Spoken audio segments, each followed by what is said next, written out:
Hi everyone. So welcome back. Heroes video lo let us discuss about the memory management concept of the operating systems.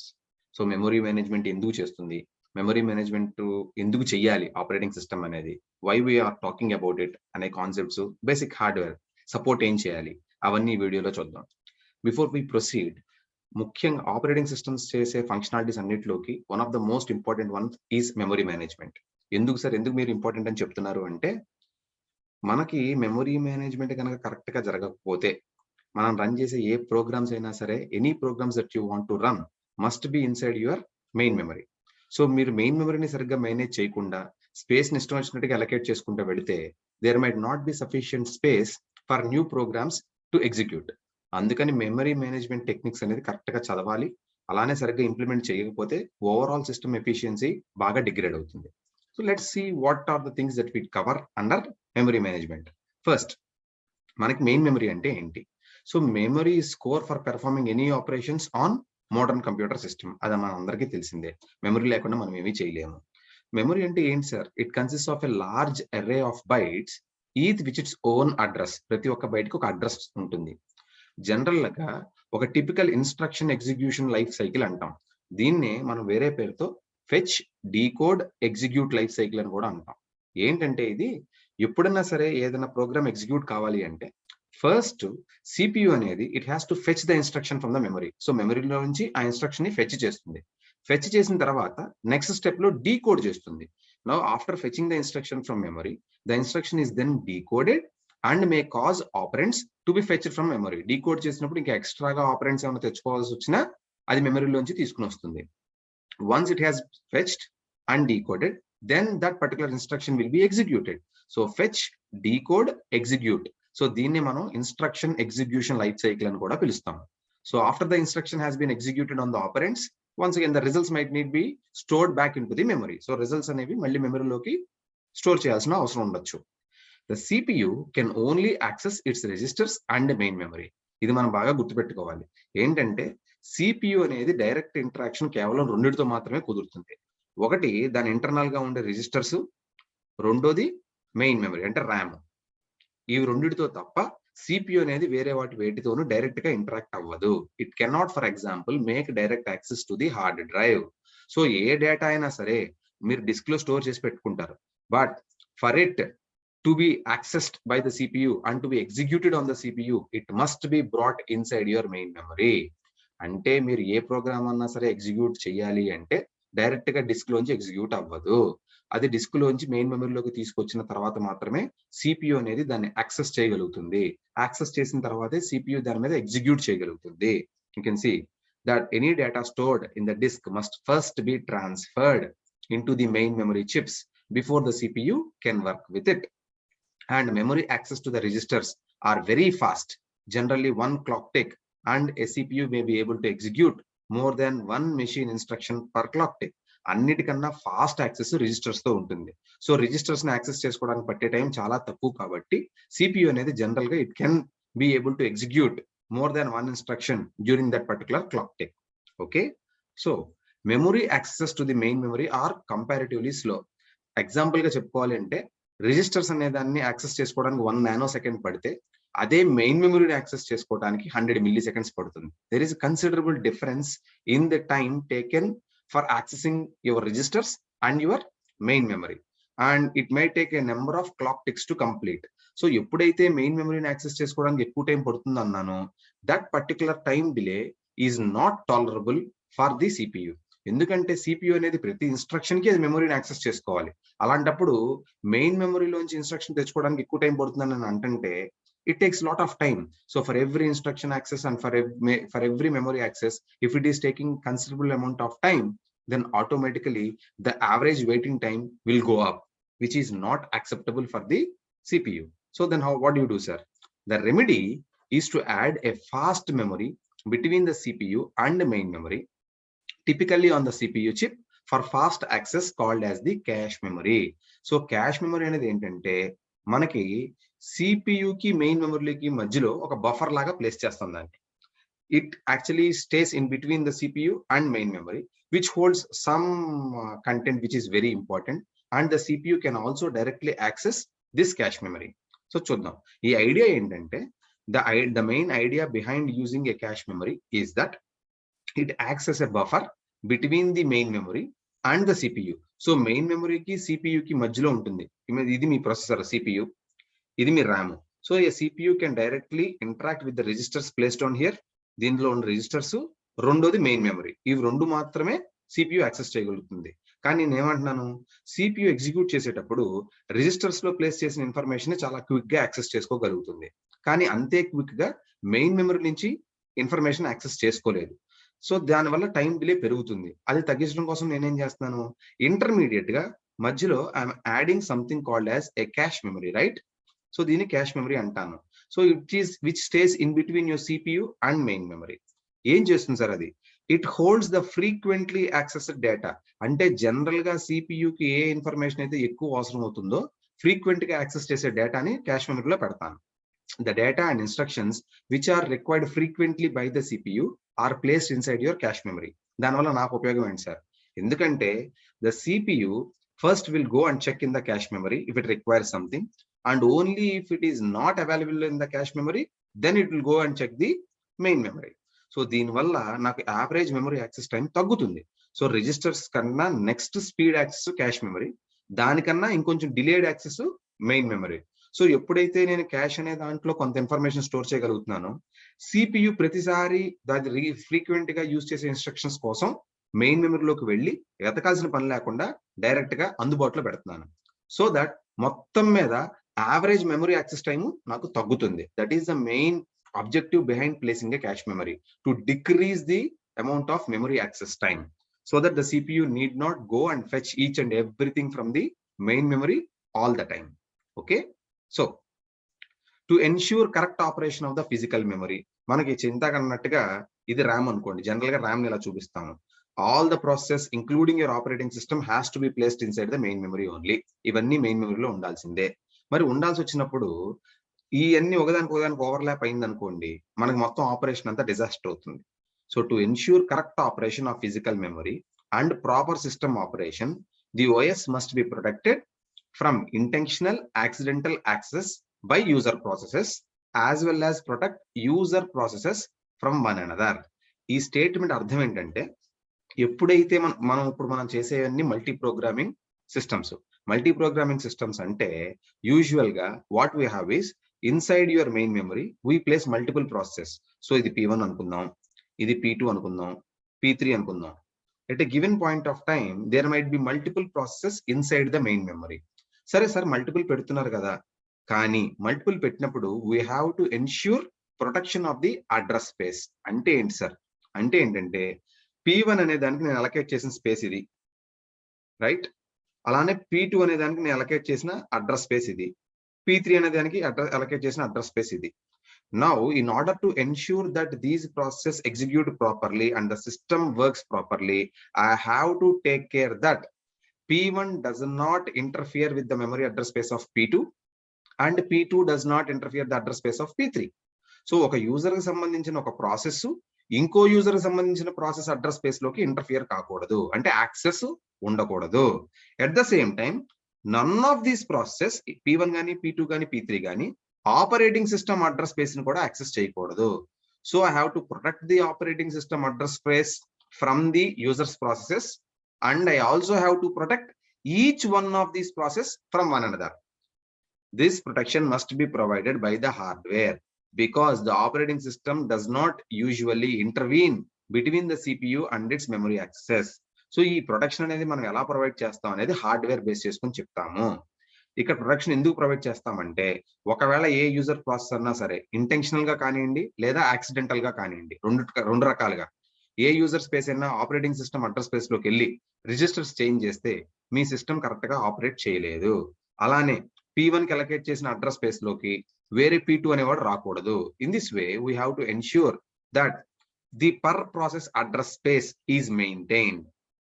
So separate per process memory space protects the processes from each other and is fundamental to having multiple processes loaded in memory for concurrent execution. So ఎప్పుడైతే నేను process P1, P2, P3 ని separation maintain చేయగలుగుతాను, per process address space కి ఒకదానికి నేను separation చూపించగలుగుతాను, then I can have the capability of loading more process, multiple processes into your main memory at the same time. నేను maintain చేయలేకపోయాను అనుకోండి, then what is the purpose of having multiple process? ఒకదానికి interfere అయ్యి overlap అయితే మొత్తం దేనికి పనికిరావు. అందుకని ఎప్పుడైతే నేను ఈ per process address space protection ని మెయింటైన్ చేయగలుగుతానో, which is a fundamental thing, because if you want to run multiple programs at the same time, all of them must be inside your main memory. So ఇవన్నీ main మెమరీలో ఉండాలి కాబట్టి ఇవన్నిటికీ నేను separation create చేయగలిగి ఉండాలి for concurrent execution. Okay, దీనికోసం మనం 2 registers వాడతాం. we use 2 registers. The protection of separate address spaces is provided by 2 registers. ఒక దాని పేరు బేస్ రిజిస్టర్ అంటాము, ఇంకో దాని పేరు లిమిట్ రిజిస్టర్ అంటాము. So base register and limit register for each process. ప్రతి ప్రాసెస్ కి ఒక బేస్ రిజిస్టర్ ఉంటుంది, ఒక లిమిట్ రిజిస్టర్ ఉంటుంది. అండ్ ఏం చెప్తాయి sir, the base register holds the smallest legal physical memory address, వేరాస్ the limit register specifies the size of the range. దీని అర్థం ఇక్కడ ఎగ్జాంపుల్ లో చూడండి. ఈ ప్రాసెస్ P2 అనుకుందాం.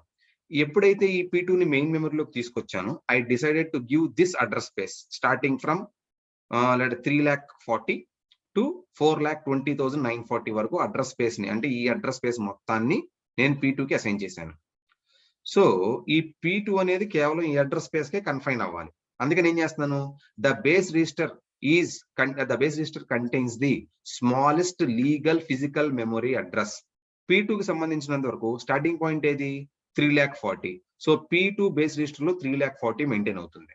అండ్ లిమిట్ రిజిస్టర్ అంటే ఏంటి, 3,40,000 నుంచి ఎంత రేంజ్ వరకు P2 అడ్రస్ స్పేస్ ఆక్యుపై ఉంది.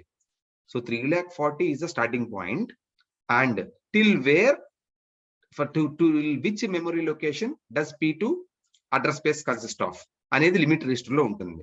So 3,40,000 plus 1,20,900 gives me the range of P2 addresses. 3,40,000 నుంచి ఈ 2 రిజిస్టర్స్ ని యూస్ చేసి నేను per process address space protection provide చేయగలుగుతాను. నెక్స్ట్ స్లైడ్ లో I'll show you an example. I'll show you how you can protect a process address space using these 2 registers, using the values in these 2 registers. Base limit registers ని use చేసి address space ని ఎలా protect చేస్తారో చూపిస్తాను. So you have to remember that in order to provide protection, we use a base register and also a limit register. So the base register contains the smallest legal physical memory address, whereas the limit register 4,20,000 ఉండదు. Limit register contains or specifies the size of the range, అంటే 3,40,000 నుంచి ఎంత దూరం వరకు, అంటే ఎన్ని memory addresses వరకు P2 అనే అడ్రస్ స్పేస్ కింద ఉన్నాయని చెప్పడానికి లిమిట్ రిజిస్టర్ వాడతాము. Now let us check out a simple example. Protection of memory space is accomplished by having the CPU hardware compare every address generated in user mode with these registers. So A memory address generate అయినా సరే నేను ఈ 2 registers తో కలిపి check చేసిన తర్వాతే access provide చేస్తాను. ఎలా sir, any attempt by a program executing in user mode to access the OS memory or other users memory results in a trap to the operating system which treats the attempt as a fatal error. అంటే ఏంటి sir, చిన్న example రాసుకుందాం. Let us assume that P1 అనే process ఉంది. ఈ P1 అనే process కి నేను మెమరీలోకి తీసుకొచ్చినప్పుడు I have assigned the address space from 300 నుంచి 450 వరకు దానికి ఫిజికల్ మెమరీ స్పేస్ ఇచ్చాను. So P1 is currently residing from address locations 300 to 450. So దీని బేస్ రిజిస్టర్ ఎంత అవుతుంది, the base register contains the least value, smallest value, which is 300. And what will be my limit register value for P1? What will be my limit register? 300 నుంచి ఎంత వరకు ఉన్నాను నేను, 450 వరకు ఉన్నాను.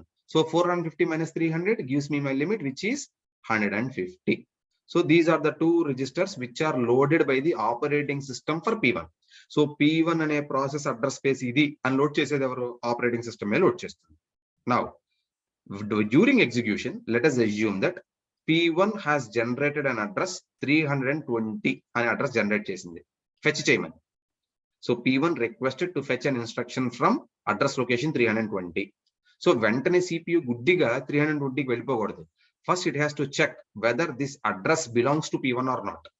ఈ అడ్రస్ P1 కి సంబంధించిందా లేదా చెక్ చేసుకున్న తర్వాత మాత్రమే CPU వర్క్ చేయాలి. చూడండి, the CPU has generated the address 320, right? First ఇక్కడికి వెళ్ళింది. ఫస్ట్ చెక్ ఏంటి, నా బేస్ రిజిస్టర్ ఎంత 300, 300 కన్నా ఎక్కువ ఉందా, ఈక్వల్ టునా చెక్ చేయాలి నేను. Now my 320 is greater than the base register. So yes, next step కి వెళ్ళాను. రైట్, నెక్స్ట్ స్టెప్ కి వెళ్ళాను. నెక్స్ట్ స్టెప్ లో ఏం చెక్ చేస్తున్నాను, బేస్ ప్లస్ లిమిట్. ఇక్కడ నా బేస్ ఎంత 300, బేస్ ప్లస్ లిమిట్ ఎంత 450. రైట్, 450. సో నా 320 అనేది బేస్ ప్లస్ లిమిట్ కలిపి దానికన్నా తక్కువే ఉందిగా. ద 320 is less than 450. So yes, 2 ఎస్లు వస్తేనే then I will allow the access to the location 320 inside your physical memory. So physical మెమరీలో 320 అనే లొకేషన్ కి P1 కి యాక్సెస్ ఇస్తున్నాను. అయిపోయింది. Now the next address location it requested is 290. So 290కి రండి. సో 290 ఫస్ట్ ఏం చేయండి, నా బేస్ రిజిస్టర్ ఎంత 300. ఫస్ట్ నాకు ఏం జరిగింది, 290 is less than 300. So it is no కాబట్టి వెంటనే ఏం చెప్తుంది, it treats as a fatal error. It sends an information to the operating system saying that the address that P1 wants to visit is not a legal address. అంటే P1 సంబంధించినంత వరకు 290 అనే address location P1 the కాదు, అది access చేయకూడదు. So it will fail. You will not provide access to 290 address location 290 for P1. ఇంకోటి చూద్దాం. Next it requested for 451 అనుకుందాం next address. Next P1 raised a request for 451 address location. అప్పుడు ఏం చేయాలి, ఇది పాస్ అవుతుందిగా, it is more than base. So first check pass అయింది. Next check దగ్గరకు వచ్చాం, నా బేస్ ప్లస్ లిమిట్ ఎంత 450, కానీ ఇక్కడ నేను అడిగింది ఎంత 451. సో వెంటనే మళ్ళీ నోకి వచ్చేస్తుంది, it does not pass here. So once again it tells it no, saying that it is trying to access somebody else's address location and it will not permit. ఇలా ఒక పర్టిక్యులర్ ప్రాసెస్ కి ఏ address locations అయితే మనం provide చేశామో కేవలం ఆ address space మాత్రమే అది యాక్సెస్ చేసుకోగలుగుతుంది.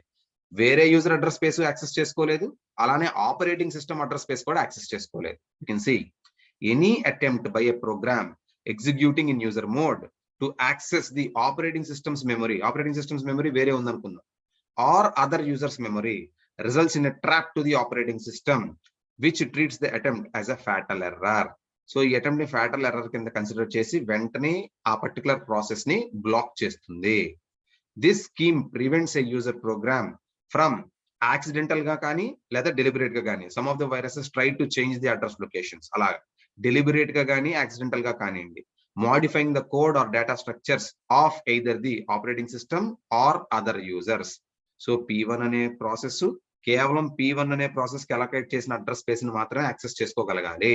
అంతేగాని ఆపరేటింగ్ సిస్టమ్ ది కానివ్వండి లేదా వేరే యూజర్స్ అడ్రస్ స్పేస్ కానివ్వండి, రెండిట్లో ఏది యాక్సెస్ చేసుకోవడానికి మనం పర్మిషన్ ఇవ్వకూడదు. అండ్ సార్ మరి బేస్ లిమిట్ రిజిస్టర్స్ చెప్పారు కదా, ఎవరు లోడ్ చేస్తారు, ఎవరు డిసైడ్ చేస్తారు P1 అనేది 300 నుంచి 450 వరకు ఉండాలి అనేది? The base and limit registers can be loaded only by the operating system, which uses a special privileged instruction. ఎప్పుడైతే నేను స్పెషల్ ప్రివిలేజ్ ఇన్స్ట్రక్షన్స్ అన్నానో, these privilege instructions are executed only in the kernel mode. User mode లో privilege instructions ని execute చేయలేము. Kernel mode లో run అయ్యేది ఏంటి, operating system మాత్రమే రన్ అవుతుంది, మామూలు యూజర్ ప్రోగ్రామ్స్ రన్ అవ్వవు. So and since only the operating system executes in the kernel mode, only the OS can load the base and limit registers. Hence your problem is solved. User అనేవాడికి direct గా base limit registers కి access ఉండదు. ఈ scheme ద్వారా ఎప్పుడైతే base limit registers లో values load చేయడానికి privilege instructions మాత్రమే వాడాలని చెప్తున్నామో, ప్రివిలేజ్ ఇన్స్ట్రక్షన్స్ అనేది కేవలం కెర్నల్ మోడ్ లోనే ఎగ్జిక్యూట్ అవుతాయి. కెర్నల్ మోడ్ లో ఆపరేటింగ్ సిస్టమ్ తప్ప వేరేవి ఎగ్జిక్యూట్ అవ్వవు. So this scheme allows the operating system to change the value of the registers but prevents user programs అనేవి from changing the registers contents. So ఆ register లో ఉన్న contents user programs modify చేయకుండా చూసుకుంటుంది. So the scheme allows you to ensure that the base and limit registers can only be accessed and modified by the operating system only. So next we come to the point where we need to discuss about address binding. Address binding అంటే ఏంటి sir? General గా ఏ program అయినా సరే మీ disk లో binary executable file లాగా store అయి ఉంటుంది. ఇంతకేమనుకున్నాం, CPU అనేది డైరెక్ట్ గా డిస్క్ ని యాక్సెస్ చేయలేదు. In order to execute any of these programs must be brought into the memory and placed within the context of a process. Program అనేది మెమరీలోకి తీసుకొచ్చి దానికి రిసోర్సెస్ అలొకేట్ అయిన తర్వాత అది ప్రాసెస్ కింద తయారవుతుంది. అలా అయినప్పుడు and depending on the memory management scheme మనం ఏ మెమరీ మేనేజ్మెంట్ స్కీమ్ యూజ్ చేస్తున్నామో, అది స్వాపింగ్ అవ్వచ్చు, పేజింగ్ అవ్వచ్చు, సెగ్మెంటేషన్ అవ్వచ్చు, ఏదన్నా అనుకోండి. The process may be moved between disk and memory during its execution. So process అనేది మెయిన్ మెమరీలోకి తీసుకొచ్చిన తర్వాత, అది ఎగ్జిక్యూషన్ మొదలు పెట్టిన తర్వాత sometimes it might be required to be taken back on to the disk. So swapping జరగచ్చు. So the process on the disk that are waiting to be brought in to the memory, అంటే main మెమరీలోకి తీసుకురావడానికి ఏ process అయితే wait చేస్తున్నాయో వాటిలన్నిటిని కలిపితే we call it as the input queue అంటాం. So the process on the disk that are waiting to be brought in to the memory for execution form the input queue. Address binding ఏంటంటే, ఒకసారి తీసుకొచ్చిన తర్వాత ఎప్పుడైతే మనం main మెమరీలో load చేస్తామో, and these programs contain instructions, right? Programs అన్ని ఏముంటాయి? ఇన్స్ట్రక్షన్స్ ఉంటాయి. So yes, the process of associating these program instructions and data to the actual physical memory location. నువ్వు తీసుకొచ్చే బానే ఉంది మెయిన్ మెమరీలోకి ఫిజికల్ గా. సో ఈ పర్టికులర్ నువ్వు రాసిన ఇన్స్ట్రక్షన్స్ ఏమైతే ఉన్నాయో వాటిని ఫిజికల్ మెమరీ లొకేషన్ కి నువ్వు అసోసియేట్ చేయగలిగి ఉండాలి. Only then the CPU can go fetch that particular instruction and can execute it, right? ఆ ప్రాసెస్ ని అడ్రస్ బైండింగ్ అంటాము. So address binding refers to the process of associating the instructions and data to the actual physical memory locations of a particular process. That is called as address binding. So user programs అనేవి typically refer to the memory addresses with symbolic names. మనం general గా రాస్తాం కదా, variable I, count అని. వీటిని first compiler typically binds the symbolic addresses to relocatable addresses. అంటే ఏంటంటే, beginning of the module, beginning point నుంచి ఎంత దూరంలో ఉంది, 14 bytes, 12 bytes, 11 bytes అనేది చెప్తుంది కంపైలర్ అనేది. తర్వాత ద లింకేజ్ ఎడిటర్ అంటాం, ఆర్ లోడర్ అంటాం. The linkage editor or loader in turn binds the relocatable addresses to absolute addresses. ఈ రీలొకేటబుల్ కంపైలర్ తయారు చేసినటువంటి రీలొకేటబుల్ అడ్రసెస్ నుంచి అబ్సల్యూట్ అడ్రసెస్ కి మారుస్తుంది. అబ్సల్యూట్ అడ్రసెస్ అంటే మీ యాక్చువల్ ఫిజికల్ మెమరీ లొకేషన్. ఇందాక మనం ఏం నేర్చుకున్నాం? Memory is nothing but and large array of bytes each with its own address. అదేగా మనం నేర్చుకుంది. అలా ఆ అడ్రస్ లొకేషన్స్ కి ప్రొవైడ్ చేస్తాం. Each binding is a mapping from one address space to another. ఒక అడ్రస్ స్పేస్ నుంచి ఇంకో అడ్రస్ స్పేస్ కి బైండింగ్ జరుగుతుంది. సో అడ్రస్ బైండింగ్ అంటే మన ప్రాసెస్ లో మీరు రాసినటువంటి ఇన్స్ట్రక్షన్స్ ఏమైతే ఉంటాయో వాటిని యాక్చువల్ ఫిజికల్ లొకేషన్స్ లో ఎక్కడ ఉన్నాయో చెప్పటమే address binding. This address binding, the binding of instructions and data to memory addresses can be done at any step. General గా 3 రకాలుగా చెప్తారు. ఫస్ట్ స్టెప్ ఏంటంటే కంపైల్ టైం. మీకు కంపైల్ టైంలోనే ప్రోగ్రామ్ అనేది ఫిజికల్ మెమరీలో ఎక్కడ ఉంటుందో తెలిసిపోతే, if you know where the address is present inside the physical memory during compile time, అప్పుడే మీరు అబ్సల్యూట్ కోడ్ తయారు చేసేయచ్చు. If it is known at the compile time where a program will reside in physical memory, then the absolute code can be generated by the compiler containing the actual physical addresses. కానీ ఒకవేళ అది కంపైల్ అయిన తర్వాత గనక మీరు address change అయితే, then the program have to be recompiled again. MS-DOS programs use compile time binding. ఇది if the address binding is taken up by the compiler, we call it as compile time address binding అంటాం. అంతే. Compiler గనక address binding responsibility గనక తీసుకుంటే దాన్ని మనం compile time address binding అంటాం. ఎప్పుడు చేస్తాం ఇది? మనం కంపైల్ చేసే టైంలోనే ఆ పర్టికులర్ ప్రాసెస్ కి సంబంధించినది ఫిజికల్ మెమరీలో ఏ లొకేషన్స్ లో స్టోర్ అయ్యి ఉంటాయో నాకు తెలిసిపోతే అప్పుడు బైండింగ్ చేసేస్తాను.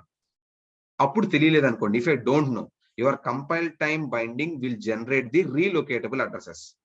ఒకవేళ కంపైల్ టైంలో తెలియకపోతే నాకు రీలొకేటబుల్ అడ్రసెస్ జనరేట్ అవుతాయి. నెక్స్ట్ ఎక్కడ లోడ్ టైం దగ్గరకు వస్తాను. If the location at which a program will be loaded is not known at compile time, then the compiler must generate relocatable code. Relocatable code తయారు చేస్తుంది. ఈ relocatable code ఏం చేస్తుంది? Which references addresses relative to the start of the program. So start of the program నుంచి ఎంత దూరంలో ఉన్నాయి అది స్టార్ట్ ఆఫ్ ద ప్రోగ్రామ్ ని రెఫరెన్స్ గా తీసుకుని దాన్ని బేస్ చేసుకుని రిలేటివ్ గా జనరేట్ చేస్తుంది. ఏది? relocatable code అంటే. If that starting address changes, then the program must be reloaded but not recompiled. ఒకవేళ స్టార్టింగ్ అడ్రస్ చేంజ్ అయింది అనుకోండి, మళ్ళీ మీరు మొత్తం రీకంపైల్ చేయాల్సిన అవసరం లేదు, కాకపోతే మళ్ళీ రీలోడ్ చేసుకోవాలి. ఇది లింకర్ కానీ లోడర్ కానీ ఎవరైతే దీన్ని రెస్పాన్సిబిలిటీ తీసుకుంటున్నారో your memory management module, then that is called as a load time binding. మూడోది, most of the modern operating systems do use this. We call it as execution time binding అంటాము, లేదా దీన్నే dynamic address binding అని కూడా అంటాము. అంటే ఏంటంటే ఇది ఎప్పుడు వాడతామంటే we also call this as dynamic address binding అని కూడా పిలుస్తారు. If a program can be moved around in memory during the course of its execution, అంటే ఫస్ట్ ఎగ్జిక్యూషన్ మొదలు పెట్టాను, for some reason I have to remove the program from memory and swap it out to the disk లో place చేయాలి. అండ్ తర్వాత కొంతసేపు అయిన తర్వాత మళ్ళీ నేను లోపలికి తీసుకొచ్చాను. దాన్ని లోపలికి తీసుకొచ్చినప్పుడు అదే లొకేషన్ లో ఇవ్వచ్చు, ఇవ్వకపోవచ్చు. So during the course of it's execution, if the program keep changing the location inside the memory, so program అనేది మెమరీ లొకేషన్స్ చేంజ్ అవుతున్నాయి అనుకోండి, you cannot do the address binding at compile time or load time. So compile time లో కానీ load time లో కానీ address binding చేయలేం. you have to delay the address binding till the execution time. So execution time లో ఆ current address location ని bind చేయాల్సిందే. then the binding must be delayed until execution time. ఎప్పుడు, if the program can be moved around in memory. So program అనేది memory execution జరుగుతున్నప్పుడు మెమరీలో ఒక చోట నుంచి ఇంకో చోటకి మూవ్ అవుతుంది అనుకోండి, బైండింగ్ అనేది ఎగ్జిక్యూషన్ టైంలో మాత్రమే చేయగలుగుతాము. This execution time binding or your dynamic address binding requires a special hardware and is the method implemented by most modern operating systems. And ఈ ఎగ్జిక్యూషన్ టైం బైండింగ్ ఎలా జరుగుతుంది, దాంట్లో వచ్చే కాంప్లికేషన్స్ ఏంటి, ఆ స్పెషల్ హార్డ్వేర్ ఏంటి అనేది మనం నెక్స్ట్ వీడియోస్ లో చూద్దాము. So in the next video we will be talking about dynamic linking, dynamic loading, dynamically shared libraries ఎలా చేస్తారు ఏంటి, and then we will also discuss about the contiguous memory allocation and non-contiguous memory allocation, paging, segmentation, ఇలా రకరకాల memory management techniques గురించి we will discuss. So till then, do take care and all the best.